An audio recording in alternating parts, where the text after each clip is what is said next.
Hello and welcome. You are listening to the Investor Lab, the auditory epicenter for passionate people seeking a life of freedom, choice, and abundance. And on today's show, Gabby was talking. Oh, hang on a second. Gabby, my name's Goose. My name's Gabby. Hey, I'm so sorry. I was going to throw to you. I was like, on today's show, what are we talking about, Gabby? That was where I was going. We talk about risk. We talk about risk. We talk about risk. How to price risk in your property portfolio. Very interesting discussion.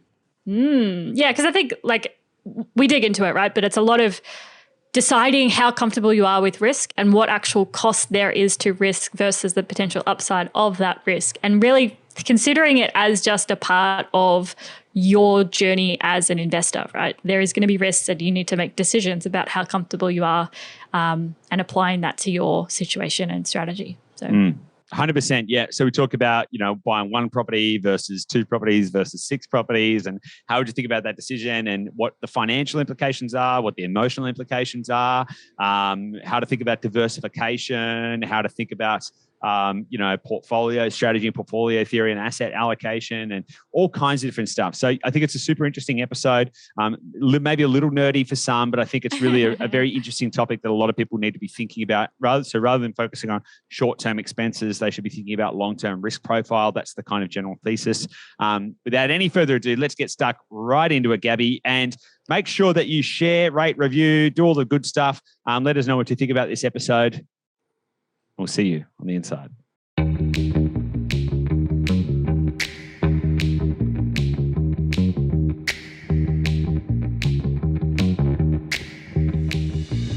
Hey guys, welcome back to the Investor Lab. You're with your pals Goose and Gabby. What's going on, Gabby? Good morning. How are you? I'm great. How are you? Wonderful. Great. I'm in our house alone and it's so quiet and beautiful. Yeah, so the guy. Not that I don't love your sultry tones, but sometimes it's nice. I think everyone's got a limit, right? Everyone's got a limit. It was quite funny. I went to the cafe near the office just this morning to get a little morning brew, little cheeky black coffee. Yeah, and he was saying, he's like, "Where's Gabby?" I've been seeing Gabby, and I was like, "Well, here's the thing. Gabby's got the whole place to herself now. She doesn't have to listen to me all day." Oh, I love it. Can recommend. If you can kick your partner out of your house but still stay together, do it. End episode. Great, yeah. So that's the tip for today, guys. You guys have a good week. Bye. Make sure you have separate places to hang out. No, it's good. Look, what are we talking about today? I want to make this episode a punchy, impactful, maybe a little shorter one today, just because we've got a lot going on. But I think this is a wicked big issue. I think this is a wicked big. It's psycho how good this topic is, I reckon. I feel like you need to introduce the topic. What are we talking about today, Goose? So for those of you listening to the podcast, you may know that I have a slightly analytical bent. I like to think about complex problems and really start to pull all the time. Really complex problems a lot of the time. And so the problem I've been thinking about lately is how to price risk. I think the problem is most investors aren't thinking enough about risk management and diversification, and they focus too much on short-term costs without pricing in risk.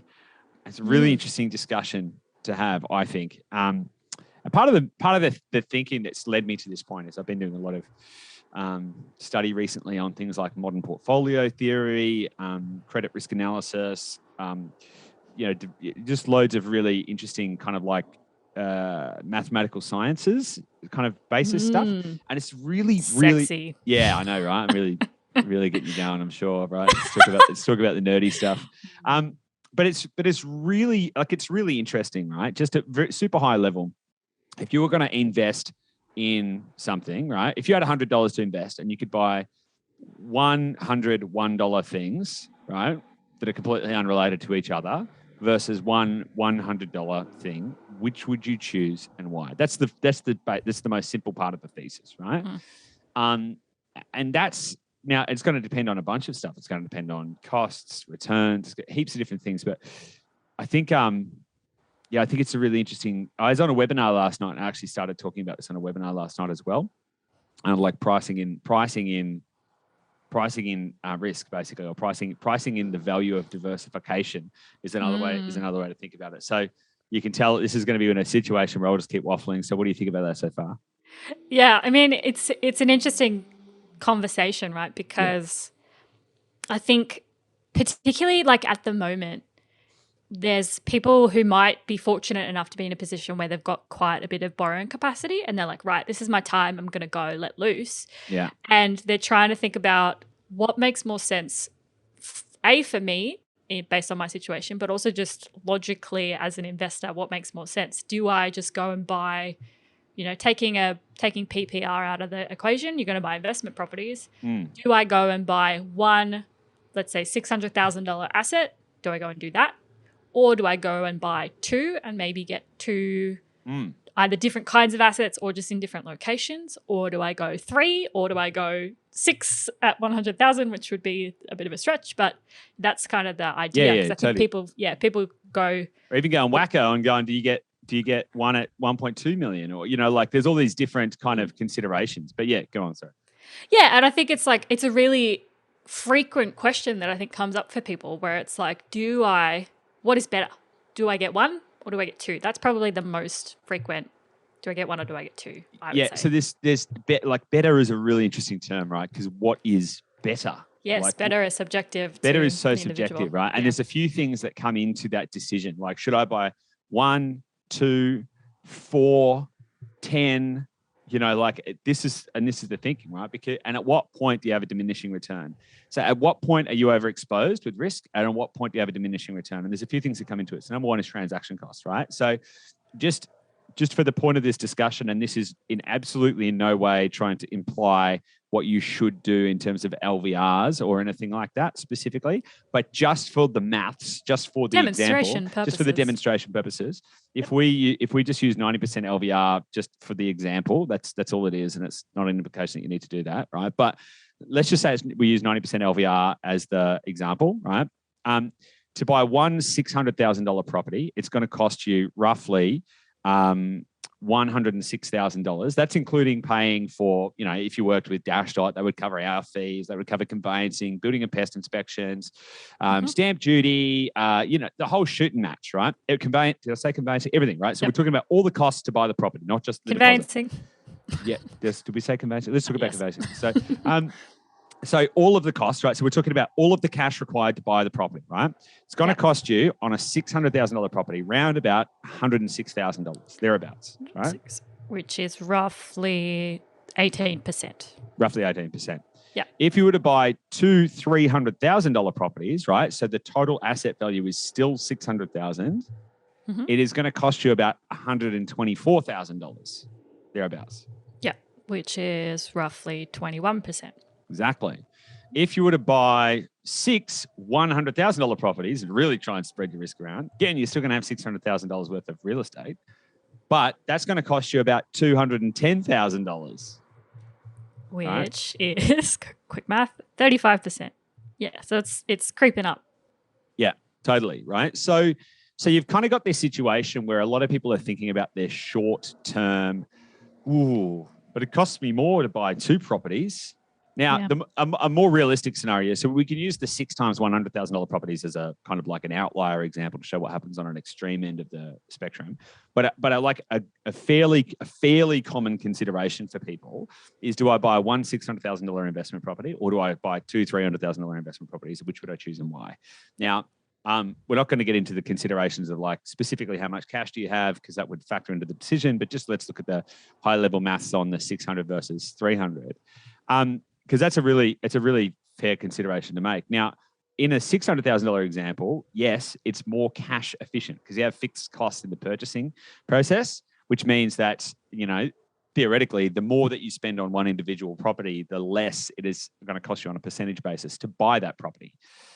But your risk exposure is way higher as well. So if you buy one $600,000 property, and if that is, so let's just assume as well, you can only buy $600,000 worth of properties, right? That's it. If you buy one $600,000 property, you've got a 100% risk exposure into a single market, a single property, it's it. So your risk profile is like 100%. But if you buy two $300,000 properties, your risk profile is much less. You've actually split your risk in half. So 50%, right? assuming that you're buying in different locations, and there's a lot of assumptions in all of this, right? Yep. Now, the cost difference is $22,000. So this is really interesting, right? Because when you think about, over the lifespan of a property, right? So $22,000 is relatively insignificant, right? It's inconsequential. So the 22,000 is actually $11,000 on each of the $300,000 properties is essentially what your additional split would be, basically, right? Yep. So in the grand scheme of things, $11,000 on a $300,000 property, that's going to get soaked up. You won't even notice that over a 5-year time horizon of growth and returns. Yeah, right? against the potential returns. Yeah. Totally. So the question that you've got to ask yourself is what is your risk profile and how much do you price risk? A lot of people want to know, and I know because I talk to a lot of people, they want to know like how you and I would approach doing things, Gabby. Like, would they say things to me like, if you were in my position, what would you do? How would you approach this? And so I have these kind of conversations all the time where I literally, I put myself in their shoes and go, well, if I was in your position, I'd do this or X, right? Now, the interesting thing is we are buying properties again now, which is really cool. And we know that you can go and buy $600,000, $700,000, $800,000, $900,000 properties that are going to give crazy returns, probably some really good yields, maybe buy some unit blocks and do all of that kind of stuff. But we are choosing to buy properties that are between $300,000 and like $450,000, right? And we're happy to spend less. We're happy to spend on the lower end of that spectrum and end up buying more properties, right? Even though the cost per property is going to be higher. And so do you want to talk to that? No, I was thinking as well about the market for these kind of middle band properties as well. It's like if you think about the type of assets as a bell curve, right? Like most of this of the locations that we buy in, they're those cookie cutter foundational like assets that Australians are always going to want. They're always going to want, they're always going to have a need for, as opposed to even just that asset type. Like if you buy a unit block, your cash flow might be amazing. And if you buy it in a good growth location, but there is that volatility just in the asset type as well, in terms of less demand for maybe a unit block of 1-bedroom units, Totally. I mean, like a good example of that is the ultra premium, the trophy home market or whatever, right? So I mean, there's huge potential gains there, but it's also really volatile. And the reason it's really volatile is because there aren't many buyers. Like that's the reason it's really volatile. And it's the same thing with if anyone looks at a graph of like a small cap or a micro cap stock or share in the share market, what you'll tend to find is that the graph actually has a funny shape. It's usually really, really square. And the reason it's usually really square is because there isn't a very high trading volume. So like somebody might buy and then the price might go up and then nothing will happen for a while and something else. So it's really, really square and angular, but the gains can be tremendous. They're also quite volatile, right? And the reason for that is because of low trading volume. That's the main reason. As you increase the trading volume, or as you increase the exposure to the amount of people who want a specific asset, or the amount of times it could trade, or the total addressable market of that asset, the volatility actually starts to decrease and it starts to normalize, right? And that's where you then get on the other end of the spectrum, sort of like your blue chips, like your CBAs and your BHPs and all of that kind of stuff, where the total returns might be lower, right? But the risk is a lot lower as well, because they're probably not going to go up and down all over the place, right? So yeah, because I guess with that, like if you think about the luxury asset end of the spectrum as well, you would kind of beyond that would kind of be like commercial as well, right? Where it's more potential returns, but also less inherent demand for that asset. It is harder to fill that if it becomes vacant, is the way to think about it. If you needed to sell it, what exposure do you have in the market to buyers of that particular asset? So totally. And this is where like portfolio theory really comes into play, right? Because what you need to be able to do is you need to be able to risk grade the assets. Now, risk is subjective, right? My view on risk is different to your view on risk, Gabby, and it's probably going to be different to many of the listeners and all of that kind of stuff. And I hate risk, right? But I'm also quite tolerant to pushing edges. So I kind of like I'm happy with a higher level of risk as long as they don't have a high level of single point sensitivity. So what I mean by that is I would be happier to test a few speculative edgy markets. A few like kind of more edgy markets, as long as that wasn't the only thing that we were doing. So, as long as we've already kind of like hedged by having some really kind of safe bets as well. And I'm quite happy with that, because it's quite exciting. But it's also, I would never want to just go push all the chips into the table in some like freaky little mining town or something like that, right? Even though the returns could be you might buy a $200,000 asset in Port Augusta as opposed to go and buy a unit block in Port Augusta. Are there unit blocks in Port Augusta? There's probably unit blocks in Port Augusta. I don't know. I haven't That's the looked. Thing. One. Yeah. Well, exactly, right? No, it's a really great example, right? So I would probably be comfortable, right, knowing what I know, and this is just an example, guys. We're not trying to say go and buy in Port Augusta. We're just using this as an example, right? Demonstration. So I would be happy to, as long as we have already got some kind of properties in areas where I think they're going to be like really stable, really good quality returns, way lower risk profile. And as long as we've already got a few of them, then I'm happy for us to then start going, okay, well, let's go and buy a $150,000 property in Port Augusta and maybe something somewhere else.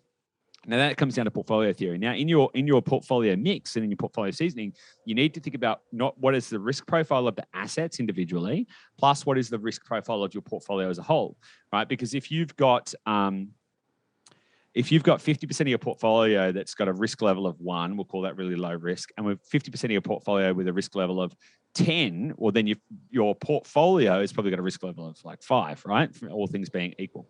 Mm-hmm. So you want to not just think about how risky is a single asset, but how risky is your portfolio. Because then you've got to think about things like risk premiums, right? So a risk premium is the investment return on an asset that is expected. A risk premium is the investment return an asset is expected to yield in excess of the risk-free rate of return. An asset's risk premium is a form of compensation for investors. It represents payment to investors for tolerating the extra risk given in a given investment over that of a risk-free asset, right? So all things being equal, something like a government bond, right, is really, really low risk, but it's also really low return, right? It's basically a risk-free asset, right? Because it's guaranteed by the government. So unless the government fails and the country fails, right, it's pretty much a risk-free asset, but the returns are like a fraction of a percent often, right? But then on the other end of the spectrum, you might have, I don't know, some like new wacky, Shiba Inu crypto coin or something like that, where the returns could be like thousands and tens of thousands of percent, but that's kind of your risk premium, right? So what's the return versus a risk-free rate of return? Circling back to the point, it's kind of I think every investor needs to not just think about the financial cost, but actually think about how do I feel about risk and diversification? Would all things being equal, would I prefer to own one $1.2 million property and just cross my fingers and ride the wave and everything like that? And look, if I could, I'd be shorting the Sydney market. I don't think I think the Sydney market is wildly volatile, right? If I could, I'd put a short on it. I'd short it. And I think, and it's a really good example of people who, I've been saying for quite some time, the boom in Sydney is not sustainable, right? And I still stand by that. And I think it's gonna have some challenges over the next couple of years.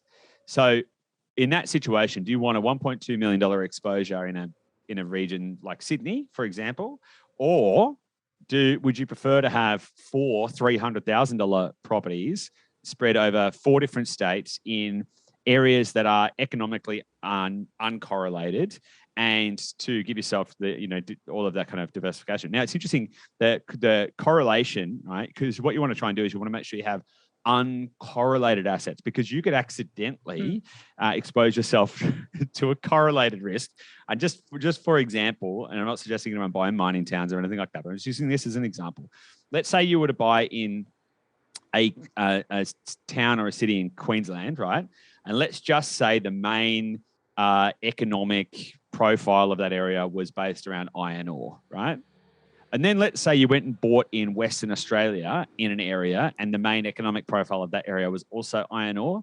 Well, yes, you've diversified. You've bought 2 properties, and yes, they're in 2 different states. Hey, so you've got but they could be exposed to the same economic drivers, right? So then you've got to think about, okay, what are you doing to diversify in a non-correlated or uncorrelated way? So in that sense, it can actually make a lot of sense, right? For example, to have, I don't know, one property, this is all things being equal, assuming you could buy the properties at right prices, right? One property in Sydney, because Sydney is primarily driven by things like immigration and the finance sector and stuff like that. One property in somewhere like, I don't know, Rockhampton, which is driven largely by agriculture. It's the beef capital of Australia, etc. One property in, I don't know, somewhere driven by tourism, right? One property in, somewhere that's driven by space industry. There's plenty. We've been finding loads of them. Mars. It's actually really interesting. We've been discovering heaps of really cool locations where the space industry is actually a really, really big underlying industry driver. So it's fascinating. But the point is that you want to look at these geographically, economically, all of this kind of stuff. You don't want to just have a thesis where you say, all I do is I buy in coastal towns, right? Because of tourism or whatever. The tourism goes to shit. Your whole portfolio goes to shit. So what you want to think about is how are you pricing in that risk, and then how are you managing that risk? So I went for a waffle. That's good. Because I think if you just think about, if you think about the one, do I buy one or do I buy two argument, right? If we're going with the 600,000 example, cost to buy one 600,000 is roughly 100,000, 106 grand, yeah. 106 roughly. Grand versus if you bought two, it would be 126 or something. Let's just say there's 20 grand extra costs, entry costs on that asset. I think a really interesting framework with risk management as well is questioning, what is the potential upside? So what's the potential upside? What's the potential downside? And can I live with the downside? And that's kind of where your individual decision-making comes into place, because you can figure out the math of what are the extra costs, right? In this example, it's $20,000 extra. Call it 20 grand, yeah. We'll call it 20 grand, yeah.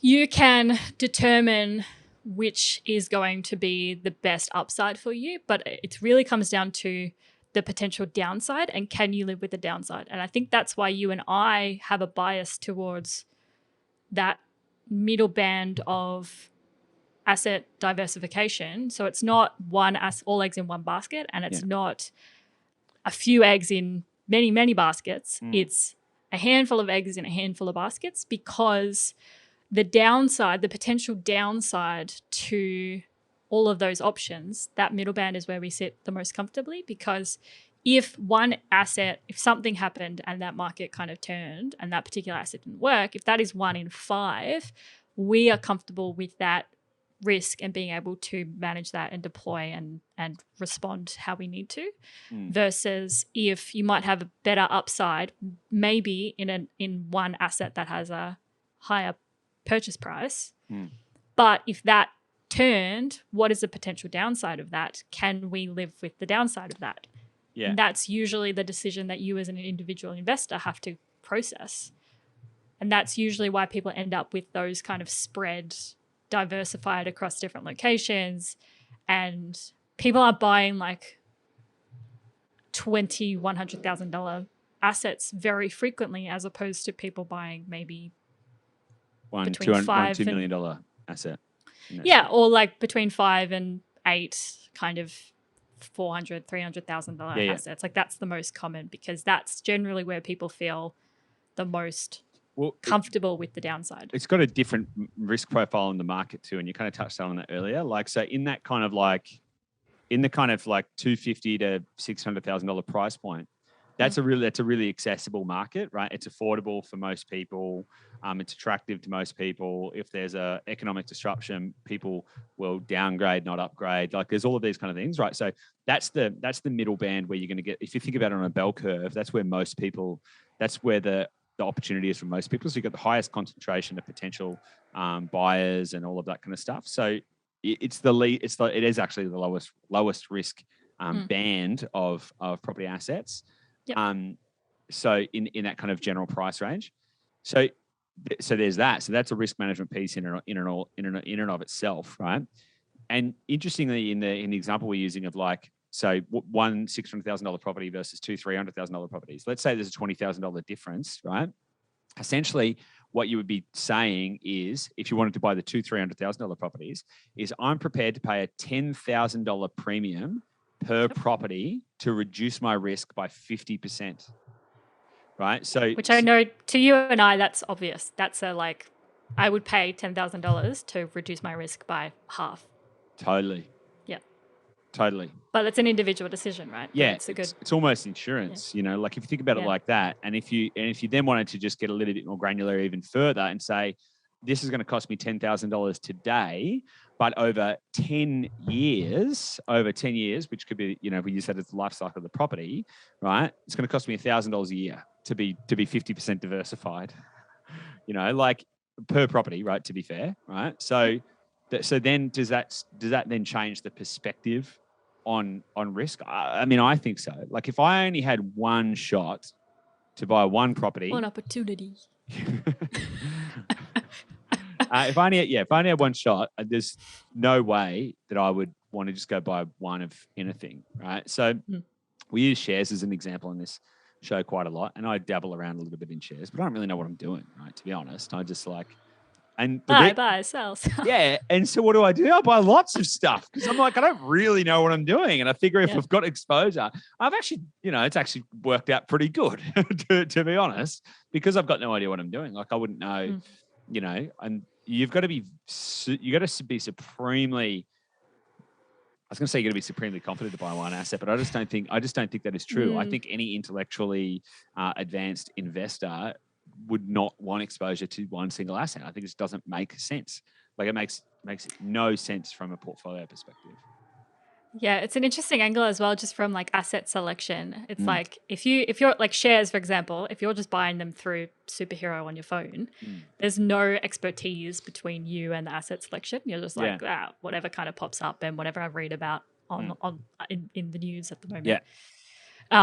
Whereas if you have that layer of expertise that you're working with someone who can actually think about your portfolio and can give you advice on asset structure and that kind of thing, you can it absorbs a little bit of the risk. Like you can be a little bit more risky. So instead of buying 20,000 different companies, you would narrow it to be like, cool, okay, right now, based on my risk profile, these are the kind of industries that I'm comfortable investing in. I want to point out something else as well, because you're 100% right about the expertise bit, but then you've also got the diminishing rate of return, right? So, elaborate. So, if there's fixed costs involved in a transaction, right?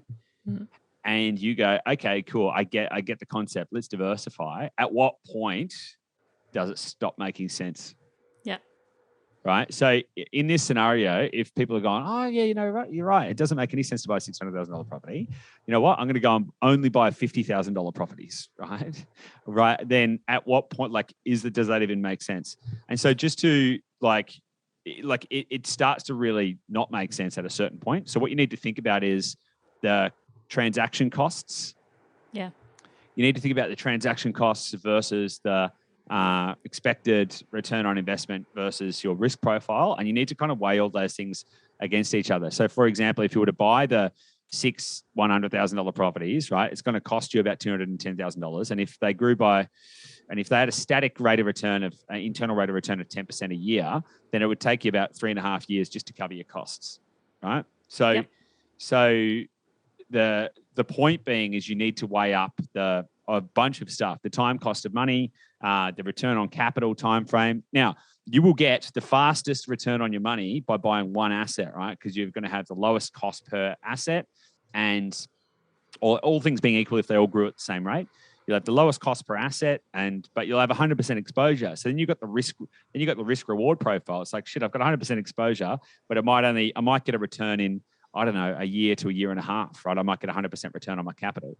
Versus if you had a 50% exposure, so 50% diversified, it might take you, I don't know, a year and a half to 2 years. I'm not, so, but the cost, the return profile is going to be different, but the risk profile is also going to be different. So you really need to think about that and weigh that up. I mean, in my experience, And my view is that usually sort of you want to keep it above $200,000, preferably above $250,000 is sort of where I see the, like if you can only get started with 200 grand, it's better to get started because you'll be able to build a portfolio. But I think sort of in that kind of 200 to 250, I think is where the gray zone is around the efficient use of capital and efficient distribution of funds. But then, inversely, I think if you go over $1 million, you're cooking it basically. So, I think. Go on. Yeah, I think there's also like we're talking primarily about monetary risk, right? And monetary upside. Talking about spiritual risk and spiritual upside as well. Call the shaman. I was thinking more about there is also an emotional piece. Like we're trying not to attach it to this moment in time, but there's also like we can say it makes sense. Let's just say that the best strategy might be 3 $200,000 assets, whatever, based on the 600,000. There's also an emotional risk and an emotional reality and of your situation of do I have the capacity as a human being to manage 3 purchases at this point in time as well. So there is actually an emotional and situational risk overlay to trying to buy too many assets at one time. Because you can imagine if you don't want to go and do it all at once stacked on top of each other and try. Yeah, if you went down the $50,000 asset route, whatever that is, 600,000 divide 50,000, 12 assets. If you tried to buy 12 assets today, you wouldn't have the time or the bandwidth to do all the paperwork or the searching. You wouldn't know. And so there's a risk in there as well, right? In terms of the quantity of assets buying at a time. And this is usually, it comes in with our clients. A lot of the briefs, the main conversation is like, do I buy 1 or do I buy 2? Generally speaking, that's the most common situation. And our general advice is probably buy 2 because of the diversification that we're talking through in this conversation. But it's also about buy 1 now, work through the process, get a feel for what works, what fits into your life right now, because everyone has stuff going on. Nobody's just sitting around just going, I'm just buying a property. Yeah. So go through the process once, get a feel for it, and then buy the next one. We're not saying necessarily go and buy X quantity. No, you don't need to stack them all on top of each other. No. Yeah, because of that situational risk, right? There is an emotional risk of you as a human being, as an investor, as an executor of the purchases as well. So if you can build up that rhythm of what is the process, and you, by having that momentum, you're actually reducing the risk. Yeah. And you're usually increasing your confidence to take on more risky asset selection, different location selection as well. So there's that factor of risk to think about as well. Totally. It's a good conversation. I'm mindful of time. It's a really good conversation that we're having that I hope people take on. And just to be clear, it's not as simple. It isn't as simple as just saying should I buy 1 or buy 2, right? If you only have the capacity to buy 1 property at $300,000, it may not make sense to split that in half and say, well, I'm going to buy 2 at $150,000. So there are thresholds that you should be thinking about passing and overcoming. And I think $300,000 is a pretty good target, right? So $200,000 to $300,000. The question is, if you can buy, as you start to have the ability to buy more, then how do you think about diversification? So there's different ways that we need to think about it. And of course, if you need some guidance and advice on that, you can reach out to our team and literally get free guidance, free advice, free consultation. Just go to dashdot.com.au/discovery. You book a call, speak to the team.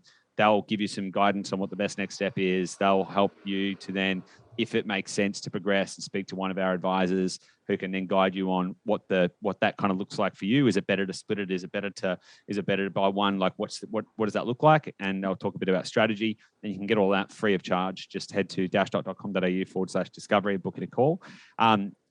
But the point is that I think people have really got to start pricing risk in a little bit differently in order to make sure they can offset any potential challenges in the future. So without any further ado, let's wrap it up. What do you reckon? Awesome. All right, guys, we'll see you on the next episode. Bye.